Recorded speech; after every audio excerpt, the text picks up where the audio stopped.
다음으로는 이번에 기술 이전된 BBB 셔틀 플랫폼 그랩바디 B에 대한 내용을 소개하겠습니다.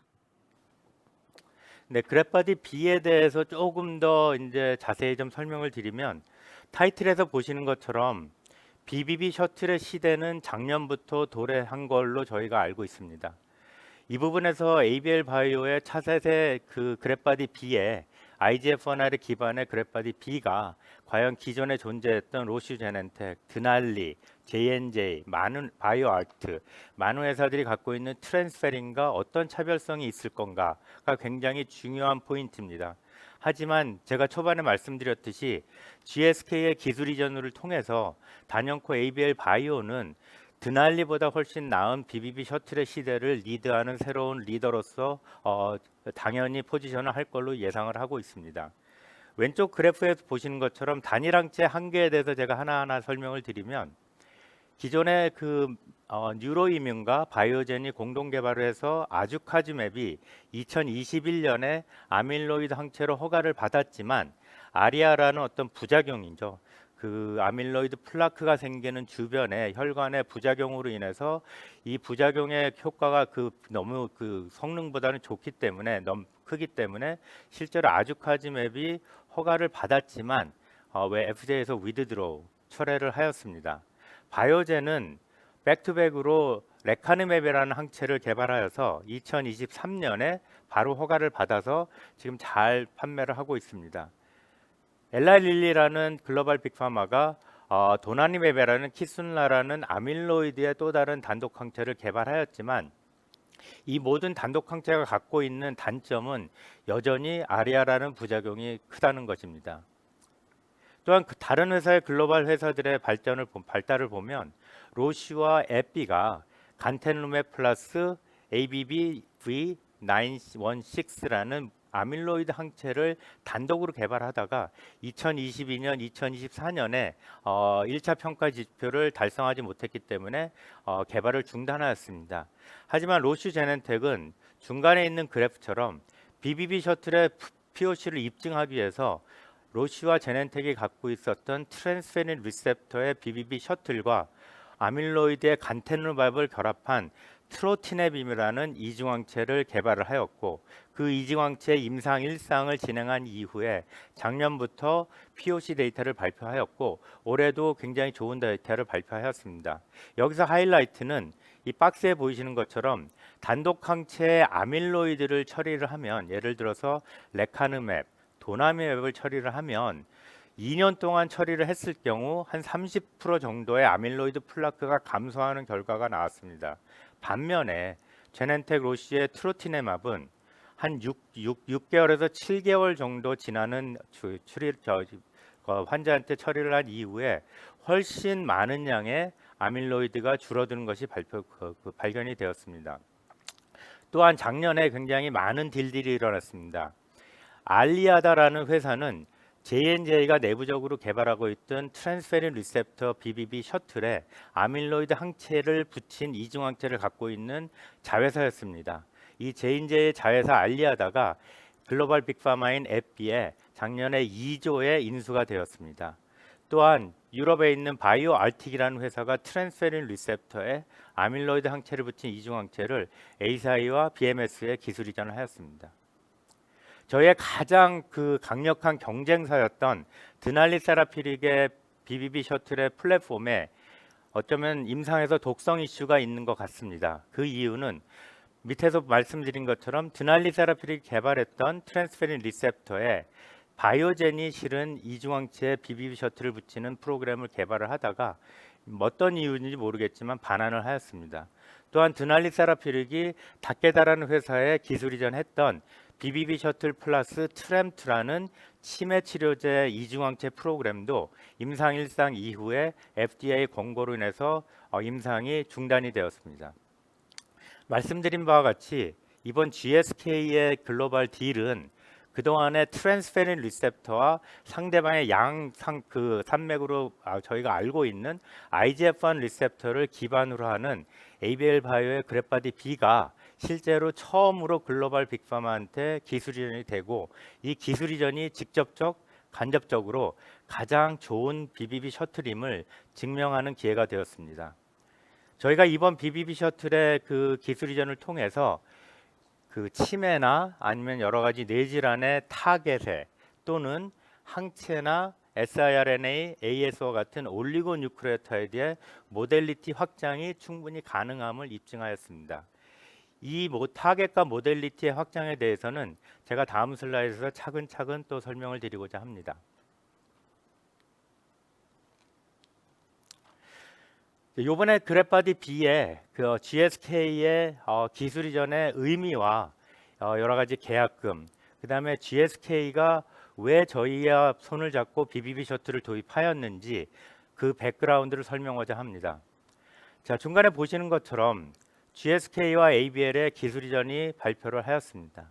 자, ABL의 역할은 그동안의 ABL 301을 통해서 또는 저희 내부적으로 여러 가지 비임상 실험을 통해서 지난번 키스톤에서 발표를 하고 요번에 ADPD 학회에서 사노피가 오랄 프리젠트 구두 발표도 하였습니다. 이 전임상 데이터와 임상 데이터를 통해서 갖고 있는 저희의 노하우가 요번에 GSK로 전달이 되는 것이 요번 기술 이전의 하이라이트입니다. GSK는 반면에 저희의 플랫폼을 이전을 받으면 본인들이 갖고 있는 항체와 올리고뉴크레오타이드 물질에 BBB 셔틀인 그래프바디를 붙여서 본인 스스로 GSK의 단독 비용 부담으로 전임상 및 임상 개발, 제조 또는 상업화 모든 비용을 100% GSK가 담당하는 겁니다. 이번에 받은 업프런트 플러스 기타 마일스톤에서 ABL이 GSK와 공동으로 개발 비용을 하는 것이 아니라 전적으로 GSK의 단독 비용 부담입니다. 앞으로 저희 플랫폼 기술 이전의 어떤 사업화의 본격화가 진행이 되면서 이러한 모델이 지속적으로 될 걸로 예상을 합니다. 자, 뉴 모달리티와 노블 항체 요거에 대해서 설명을 드리겠습니다. 요번에 GSK 다음 슬라이드 좀 설명을 드리겠지만 요번에 GSK의 기술 이전의 핵심은 노블 항체, 그러니까 GSK가 그동안에 개발했던 새로운 타겟에 대해서 저희가 BBB 셔틀을 붙이는 작업을 합니다. 뉴 모달리티는 그동안에서는 쭉 항체, 하지만 이번에는 올리고뉴크레오타이드, 특별히 ASO 또는 siRNA의 부분에 대해서 모달리티 확장이 있습니다. 한 가지 저희가 말씀을 드릴 수 있는 것은 ASO, siRNA의 전 세계 리드인 아이오니스라는 미국에 있는 회사와 저희가 현재 쭉 공동 연구를 통해서 올리고뉴크레오타이드를 BBB 셔틀에 붙이는 연구를 하였고 이 연구에 대한 논문을 현재 준비하고 있습니다. 따라서 저희 ABL 바이오 내부에서도 그동안에 시장에서 보여드리지 않았던 항체뿐만 아니라 올리고뉴크레오타이드에 대한 기술도 특별히 개발을 하고 있었습니다. 왼쪽에 보시는 것처럼 GSK는 엘라이 릴리나 로시 제넨텍이나 바이오처럼 실제로 이 뉴로 부분의 선두주자는 아님은 여러분들이 다 알고 있습니다. 하지만 보시는 것처럼 이번에 ABL 바이오와 기술 이전하기 이전에 실제로 지난 2년에서 3년 동안 굉장히 많은 플랫폼과 굉장히 많은 타겟들을 확보를 하였습니다. 첫 번째로 짚고 넘어가면 옥스포드 대학의 연구소를 설립하면서 실제로 GSK와 옥스포드가 뉴 타겟에서 지속적으로 연구를 하고 있습니다. 미국의 알렉토라는 회사에서 이미 퇴행성 뇌질환 치료제의 단독 항체 2개를 라이센스를 인을 해서 현재 임상을 개발하고 있습니다. 오른쪽에 보시는 것처럼 웨이브나 비살리어스 같은 회사를 통해서 실제로 올리고뉴크레오타이드의 플랫폼 및 8개 이상의 후보 물질을 개발하는 기술 이전을 계약을 하였고 또한 파킨슨 병에 대한 타겟을 늘리겠다라는 어떤 전략을 갖고 있습니다.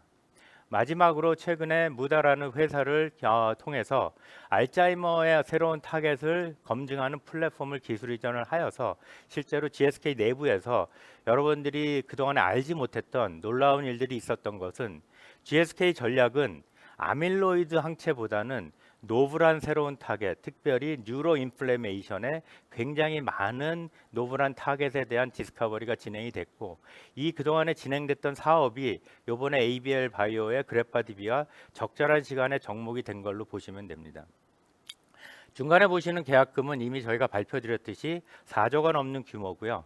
계약금 플러스 단기 마일스톤은 1,480원 정도 파운드로 계산했을 때 나옵니다. 이번에 받는 리턴이 없는 계약금은 약 730억 이상의 계약금을 받게 됐습니다. 단기 마일스톤에서는 700억 이상의 단기 마일스톤입니다. 로열티는 계약에 의해서 저희가 발표를 드릴 수 없습니다.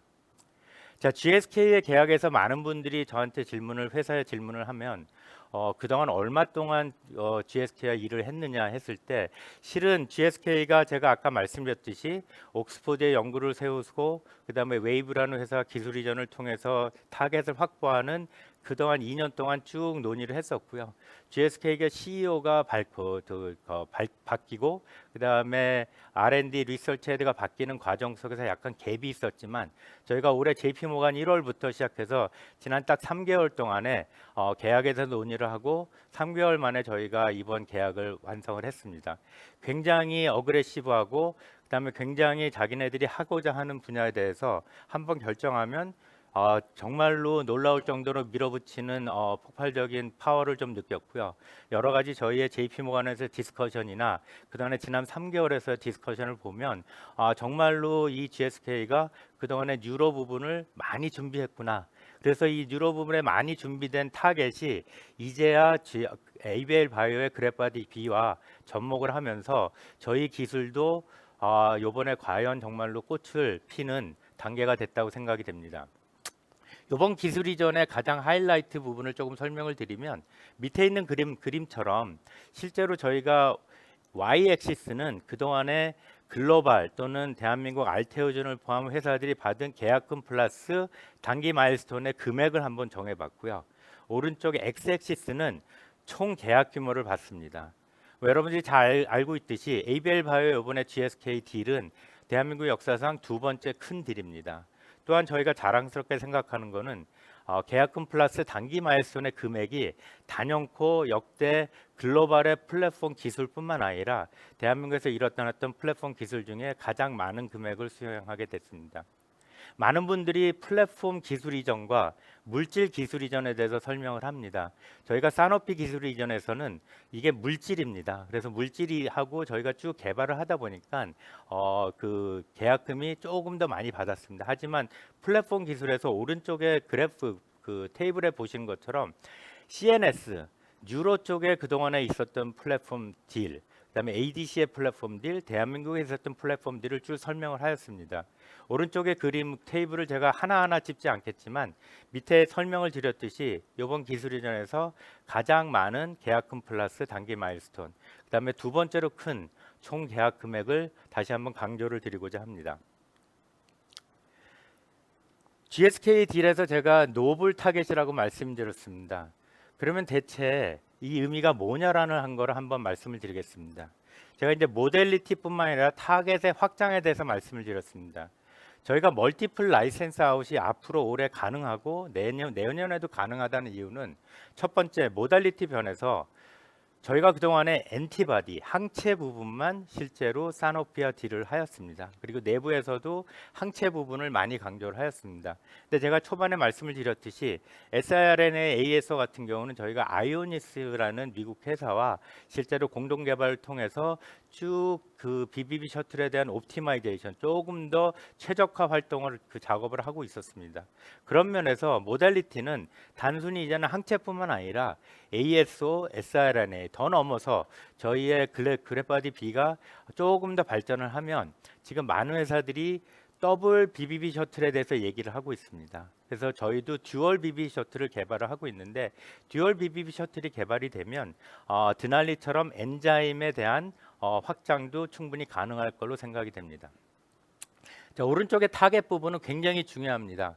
저희한테 많은 질문이 온 거는 이 타겟의 어떤 그 노블 타겟에 대한 기술 이전이 독점이냐 비독점이냐 이게 이런 CNS에서 뉴로에서 어떤 의미가 있냐를 설명을 드리면 노블 타겟에 대해서는 저희가 GSK의 독점입니다. 그래서 1, 2, 3, 4, 5 다양한 타겟에 GSK가 하고자 하는 타겟에 대해서는 저희가 GSK 독점으로 하지만 이번 계약에서 가장 하이라이트는 작년부터 시작해서 제가 늘 말씀드렸듯이 CNS BBB 셔틀 할 때 가장 중요한 타겟이 아밀로이드와 타우, 즉 치매를 치료로서 가능성이 높은 이미 허가를 받은 아밀로이드와 타우에 대해서 저희가 비독점, 즉 에피톱을 조금 더 세분화를 통해서 추가적인 기술 이전의 기회가 극대화된다는 것이 가능해졌습니다. 이 부분에 대해서는 제가 추가로 또 다음 슬라이드에 설명을 드리겠습니다. 왼쪽에 넘어가기 전에 그 GSK와 이렇게 회사 이름을 적은 거는 실은 멀티플 라이센스 아웃이 가능한 빅파마가 뭐냐라고 했을 때 저희가 지난 작년부터 아니면 올해도 지속적으로 논의하고 있는 많은 빅파마들의 리스트고요. 이 빅파마들이 그동안에 저희가 쭉 지속적으로 논의를 해왔고 특별히 이번 GSK를 통해서 더욱더 적극적으로 저희와 대화를 하고 있습니다. 그래서 당연히 저희는 아밀로이드 항체, 노블 항체 또는 타우 항체, 특별히 아밀로이드와 타우는 다른 에피톱의 세분화에 대해서 충분히 기술 이전 기회가 있다고 봅니다. 자, 그동안에 제가 이제 늘 보여줬던 ABL 바이오에서 항체 부분을 붙여서 많은 데이터를 BBB 셔틀과 보여드렸습니다. 이번에 처음으로 소개하는 자료입니다. 저희가 그동안에 올리고뉴크레오타이드, 특별히 siRNA, AAS를 실은 다라고 그래서 드러그 엔티바디 레이시오, 항체에 siRNA가 대체 몇 개가 붙어야 되느냐라고 했을 때 많은 빅파마들이 siRNA, AS는 딱 한 개만 붙이는 다 원으로 작업을 하고 있습니다. 개발을 하고 있습니다. siRNA, AS의 단점은 오른쪽에 보여드린 것처럼 어떤 타겟을 특별히 정해서 딜리버리를 할 수 있는 시스템이 아닙니다. 올리고나 siRNA를 몸 안에 전달하면 제일 처음으로 도달하는 것이 간이고 그 다음이 키드니입니다. 그래서 많은 siRNA 올리고 회사들이 리버나 간이나 키드니에 관련된 질병을 타겟하는 것을 단독 siRNA나 단독 AS로 이미 개발을 하였고 몇 가지 약들이 허가를 받았습니다. 하지만 정상세포나 아니면 우리가 원하는 암이나 뇌로서의 전달에 대해서는 그 정확도가 당연히 떨어지게 돼 있고 간독성이 워낙 심하다 보니까 많은 회사들이 글로벌 빅파마들이 siRNA를 어떻게 딜리버리를 할까 했을 때 뇌로 통하는 거는 트랜스페린 리셉터나 그래프바디 B와 같은 BBB 셔틀을 통해서 합니다. 또한 근육으로 전달하는 거는 이미 미국에 있는 회사들이 트랜스페린 리셉터에 근육에 관여된 어떤 올리고를 전달을 해서 임상을 진행 중입니다. 자, 이번 모델리티의 확장은 그동안에 그 단독으로 여러 가지 문제가 있었던 딜리버리, 타겟으로의 딜리버리, 뇌로서의 딜리버리 정확도가 훨씬 더 좋아지고 간독성이 훨씬 더 줄어들 수 있는 가능성을 보여드린 거고 저희가 처음으로 발표했듯이 지난 1년 반 넘게 ABL 바이오와 아이오니스가 내부적으로 공동 연구를 통해서 뉴크레오타이드의 영역을 확장할 수 있는 긍정적인 데이터를 확보를 하였고 이것을 아이오니스와 공동으로 현재 논문을 준비 중에 있습니다. 조금 더 자세히 그 아밀로이드와 타우의 에피톱 비즈니스가 가능하다는 것을 좀 설명을 드리겠습니다. 그 슬라이드를 설명하기 전에 자, 많은 뇌질환 쪽의 단백질은 가운데 보시는 것처럼 굉장히 애그리게이션, 응집이 잘 되는 특별히 아밀로이드, 타우, 시뉴클린, 프리온 모든 뇌질환의 타겟의 단백질은 이렇게 응집이 잘 되는 뇌에서 응집이 많이 됩니다. 놀랍게도 응집이 된 단백질은 중간에 보시는 것처럼 많은 효소나 이런 걸로 인해서 여러 가지 프래그먼트로 절단이 됩니다. 이 절단이 되는 부분에 왼쪽에 그 오른쪽에 맨 끝에 보시는 것처럼 글로벌 회사들이 아밀로이드 항체, 타우 항체를 만든다면 또는 시니클린을 만든다면 에피톱이라는 항원의 특별한 부분에 바인딩을 하게 돼 있습니다. 자, 항원 사이즈가 100이면 뭐 바이오젠이 만든 항체, 엘라이 릴리가 만든 항체, 로슈 제넨틱이 만든 항체는 에피톱이 각각 다릅니다. 이게 각각 달라야만 각각 개발한 회사들의 특허가 인증이 되고 그 인증된 특허를 통해서 임상 개발을 할 수 있습니다. 그 에피톱에 대해서 조금 더 아밀로이드 항체를 통해서 설명을 드리고자 합니다. 아까 말씀드렸듯이 아밀로이드 항체조차도 현재 몸 안에서 애그리게이션이 많이 되는 단백질입니다. 중간에 보이시는 것처럼 아밀로이드가 절단이 되면 A베타 142 아미노에시드 프래그먼트가 절단이 되거나 또는 파이로글루타메이트를 통해서 실제로 A베타 3에서 40이 프래그먼트가 절단이 됩니다. 오른쪽의 그림은 저희가 그동안에 글로벌 빅파마들이 현재 발표한 데이터를 통해서 쭉 그 빅파마들의 아밀로이드 항체 에피톱이 어디 있는지를 설명을 드리겠습니다. 첫 번째 아주까지 맵은 N터미널에 3에서 7 아미노에시드에만 붙습니다. 그 다음에 로시 제넨텍이 개발해서 현재 BBB 셔틀에 붙이고 있는 임상 2상, 3상의 물질은 3에서 1 또는 중간 부분의 18에서 27을 두 개를 동시에 바인딩하고 있습니다. 레카네맵은 1에서 16, 21에서 29. 그 다음에 밑에서 보시는 두 번째는 위에는 실에서 A베타 1에서 42. 그 다음에 밑에는 파이로글루타메이트입니다. 엘라일리가 개발했던 키순라. 그 다음에 엘라일리가 그 세컨 제너레이션으로 개발하고 있는 물질. 그 다음에 에피가 새롭게 지난번에 아까도 말씀드렸듯이 J&J에서 인수했던 물질은 현재 에피톱이 디스클로즈가 되지 않고 있습니다. 많은 작은 회사와 글로벌 빅파마들이 여기에 나와 있지 않는 다른 에피톱에 대해서 현재 많은 항체들이 개발이 되고 있습니다. 자, 이 부분에서 제가 한 가지 알테오젠과 비교를 하면서 설명을 드리겠습니다. 알테오젠이 놀랍게도 대한민국에서 20조 이상의 성과를 마켓캡을 성과를 내고 많은 빅파마들과 기술 이전했던 가장 큰 핵심은 타겟에 대한 어떤 그 독점이 아니라 품목에 대한 독점이 됐습니다. 자, 저는 알테오젠의 품목 독점이 ABL 바이오의 요번에 A베타와 타우의 에피톱과 똑같이 보시면 됩니다. 에피톱을 품목이라고 생각하면 엘라일릴리나 바이오젠이나 또는 로시제넨텍이나 에피가 갖고 있는 다른 에피톱에 대해서 저희가 충분히 기술 이전을 할 수 있다라는 가능성이 있고, 이번 GSK 딜에서 이 에피톱을 이번 딜에서 완전히 카브와 빼버린 게 저희가 가장 성공적으로 이룬 성과라고 볼 수 있습니다. 그렇기 때문에 A베타만 봐도 현재 10개가 넘는 굉장히 비임상, 임상의 허가 물질, 임상이 진행되는 물질들이 개발되고 있습니다. 저희가 이런 빅파마들과 현재 A베타에 대해서 논의를 하고 있는 것도 실은 에피톱에 대해서 특별히 다른 기술 이전을 하게 되면 저희가 여러 가지 회사와 A베타에 대해서 충분히 기술 이전의 가능성이 있고, 이 부분은 제가 작년부터 올해 초에서 계속 IR에서 말씀을 드렸듯이 이번에 BBB 셔틀의 무한한 어떤 그 상업화의 가능성이 바로 노블 타겟뿐만 아니라 A베타 타우의 에피톱의 독점이 굉장히 중요하다고 보시면 됩니다. 타우 또한 똑같은 맥락으로 보시면 됩니다. 타우는 아밀로이드보다 좀 더 복잡해서 실제로 타우 자체가 절단이 되기도 하지만 포스포릴레이션, 인산화가 되기도 하고요. 그 다음에 아세틸레이션이라고 그래서 맨 밑에 보시는 것처럼 AC 타우, 아세틸레이트 된 타우도 다양하게, 포스포릴레이션, 인산화되는 타우도 세 가지 종류로 다양하게 진행됩니다. 너무 복잡한 얘기라 간단하게 오른쪽 그림에서 설명을 드리면, 자, 보시는 것처럼 AGI 현재 항체를 개발하는 에피톱이 요 중간 부분에 이렇게 바인딩을 합니다. 자, 베프라넵이라는 항체가 실제로 중간에 다른 에피톱, 그다음에 룬드백이 개발하는 거는 조금 더 C터밋 쪽에 바인딩을 하고, J&J, 그다음에 여러 가지 프린스턴, 로슈 제넨텍, 뭐 아델, 이런 회사들의 바인딩 에피톱이 다 다릅니다. 자, 말씀드렸듯이 이 다양한 에피톱의 단위 공략이 현재 굉장히 가능하다는 거고, 제가 먼저 슬라이드로 조금 더 진행을 하겠습니다. 자, 요 슬라이드에서 제가 그 모달리티 GSK에서 요 부분을 강조를 드렸습니다. GSK와 계약에서는 노블 타겟에 대해서 또한 올리고뉴클레오타이드뿐만 아니라 항체 다양한 모달리티에 대해서 저희가 계약을 하였습니다.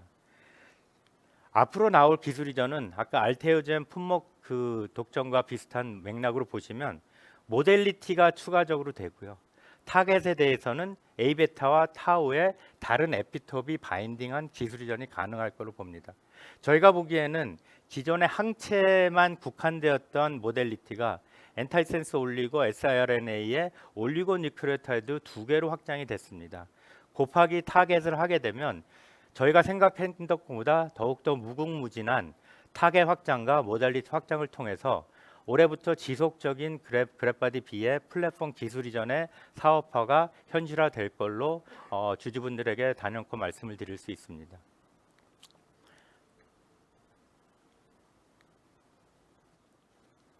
네, 다음 슬라이드를 보시면 자, 전체적으로 요약을 해드리면 2022년 JP모간에 저희가 ABL 바이오와 사노피가 저희가 개발했던 파킨슨을 타겟하는 알파 시뉴클린과 그랩바디 BBB 셔틀을 붙인 ABL 301의 물질을 기술 이전을 하였습니다. 여러분들이 많은 관심을 가졌듯이 그동안의 임상일상이 잘 진행이 되었고 현재 임상일상의 거의 마지막 단계에서 리포트, 보고서를 받고 있는 상황입니다.